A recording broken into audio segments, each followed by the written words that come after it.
Halo, assalamualaikum. Kembali lagi di channel levelup.id. Di video kali ini kita tidak akan bahas tentang tutorial ya, tetapi kita akan bahas sebuah keyboard budget yang harganya hanya $30, yaitu Iyusu Z11.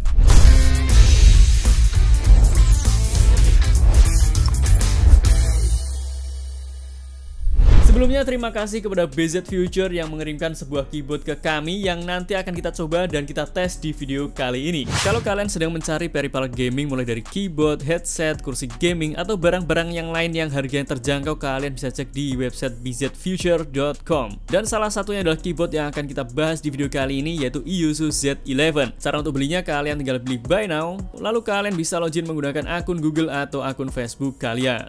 Setelah itu pilih buy now lagi dan masukkan kode kupon yang ada di deskripsi pada video ini untuk mendapatkan diskon sebesar 18%. Kemudian kalian tinggal setting ekspedisi yang akan kalian gunakan, lalu setting alamat kalian dan pilih metode pembayaran yang akan kalian gunakan. Bisa menggunakan PayPal, Mint, Neosurf, ataupun LIP. Setelah itu kalian tinggal selesaikan pembayaran kalian dan barang kalian akan langsung dikirim oleh BZ Future-nya guys. Dan di bulan November ini BZ Future juga sedang ada event Black Friday Sale yang banyak sekali diskon-diskon dari barang-barang yang mungkin kalian perlukan di sini. Kalian bisa langsung cek linknya di deskripsi pada video ini dan kalian bisa langsung cek barang-barang yang mendapatkan diskon sampai 50%. Untuk event Black Friday ini akan dimulai dari tanggal 1 November dan akan berakhir di tanggal 1 Desember. Jadi kalau saat ini kalian sedang cari gaming peripheral ataupun aplikasi-aplikasi yang harganya terjangkau, kalian bisa langsung cek di bzfuture.com. Sekarang kita akan kembali untuk membahas tentang keyboardnya. Kira-kira dengan harga $30 apa saja yang akan kalian dapatkan? Pada paket pembelian kalian akan mendapatkan sebuah keyboard dengan layout 60% yang minimalis, kabel konektor USB Type-A to USB Type-C yang sayangnya masih belum braided, buku manual, 2 buah keycaps tambahan, dan juga keycaps puller untuk melepas keycapsnya.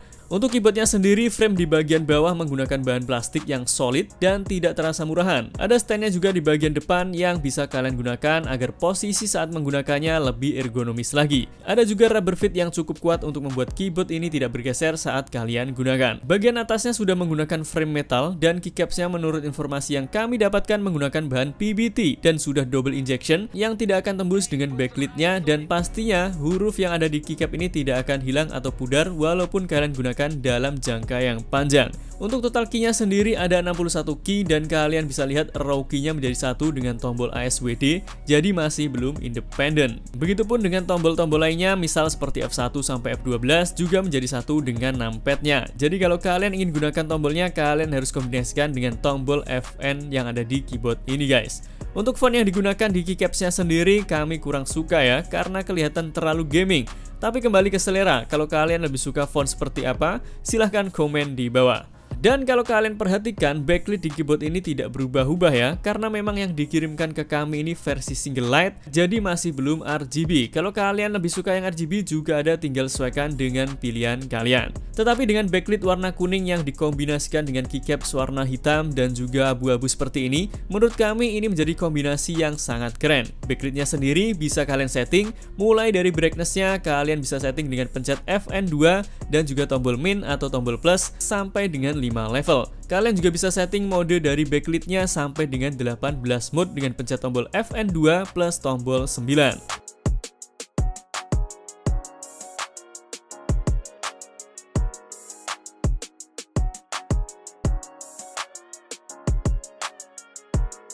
Atau kalau masih kurang, kalian juga bisa custom mode dari backlit-nya dengan pencet tombol FN2 plus backspace untuk masuk ke mode customize backlit. Lalu kalian pencet lagi tombol FN2 dan tombol backspace untuk masuk ke mode recording, dan kalian tinggal setting aja tombol mana yang ingin kalian nyalakan. Setelah itu kalian tinggal pencet lagi FN2 plus backspace untuk menggunakan mode custom backlit-nya. Dan kalau kalian ingin kembalikan ke settingan awal, kalian tinggal pencet aja tombol FN2 plus escape, maka nanti settingannya akan kembali seperti semula. Lumayan banyak settingan yang bisa kita lakukan di keyboard dengan harga yang sangat murah ini guys. Untuk mengganti atau melepas keycap di keyboard ini sangat mudah, kalian tinggal gunakan keycap puller yang disertakan dalam paket pembelian. Sayangnya kalau kalian ingin melepas switchnya, kalian perlu tools sendiri karena puller untuk switchnya tidak disertakan dalam paket pembelian. Dan kalian harus hati-hati saat melepas switchnya, jangan sampai kalian gunakan tools yang sembarangan agar switchnya tidak rusak guys. Untuk switchnya sendiri, versi yang dikirimkan ke kami ini menggunakan red switch dari Huano yang sudah cukup enak digunakan. Atau kalian juga bisa memilih yang blue switch kalau kalian kurang cocok dengan red switchnya. Dan untuk switchnya sendiri sudah hot swapable ya, jadi kalau misal rusak atau kalian ingin ganti, kalian bisa lepas switchnya dan kalian bisa ganti sesuka hati kalian. Untuk suaranya sendiri kalian bisa dengarkan yang berikut ini.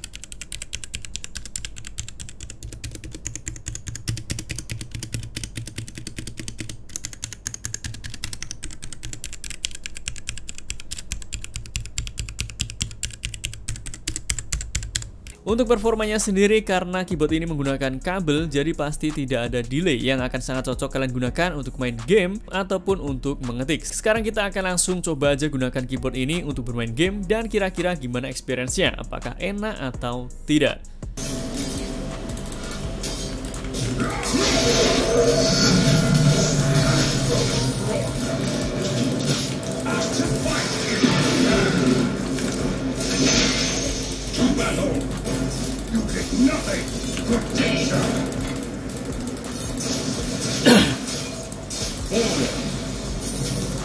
Oh ya, ada satu lagi fitur di keyboard ini buat kalian yang suka typo pencet tombol Windows saat main game. Kalian bisa mematikan atau disable tombol Windows kalian dengan pencet tombol FN plus Windows. Dan untuk menyalakannya lagi, kalian juga tinggal pencet tombol yang sama, FN plus Windows juga. Lalu kalau digunakan untuk mengetik, sayangnya caps lock indikatornya ada di bagian depan yang kurang begitu kelihatan. Jadi mungkin perlu difikirkan lagi posisi dari caps lock indikator untuk keyboard ini. Jadi kesimpulannya, apakah keyboard ini worth it untuk dibeli? Dengan harga $30 atau sekitar 400 ribuan kalau dirupiahkan, keyboard ini menjadi salah satu pilihan yang bisa kalian pertimbangkan. Tetapi dengan catatan, yang pertama kalian harus punya akun pembayaran seperti PayPal, Visa, Mint, ataupun yang lainnya. Dan yang kedua kalian harus siap menunggu karena biasanya pengirimannya sekitar 7 hari sampai 14 hari. Terlepas dari itu, buat kami yang terbiasa menggunakan keyboard dengan layout 80%, memang butuh penyesuaian menggunakan keyboard dengan layout 60% seperti ini. ROG-nya yang jadi satu dengan tombol SWD, jadi kalau kalian mau menggunakan harus pencet tombol FN dulu, kemudian tombol delete, print screen, dan juga beberapa tombol seperti F1, F12 yang jadi satu dengan numpad mungkin akan terasa kurang efektif dan efisien. Tetapi kembali lagi, semuanya hanya butuh penyesuaian. Kalau kalian sudah sering gunakan, nanti juga akan terbiasa. Kalau kalian gimana? Lebih suka keyboard dengan layout 60% yang minimalis seperti ini, atau yang lebih besar tetapi key-nya lebih lengkap? Silahkan komen di bawah. Oke teman-teman, jadi itu tadi pembahasan kita tentang mechanical keyboard Iyusu Z11 ini. Semoga video ini bermanfaat untuk kalian. Jangan lupa like, comment, subscribe, dan sebarkan video ini ke sosial media kalian agar semakin banyak orang yang mendapatkan manfaat dari channel ini. Sampai jumpa di video selanjutnya. Assalamualaikum.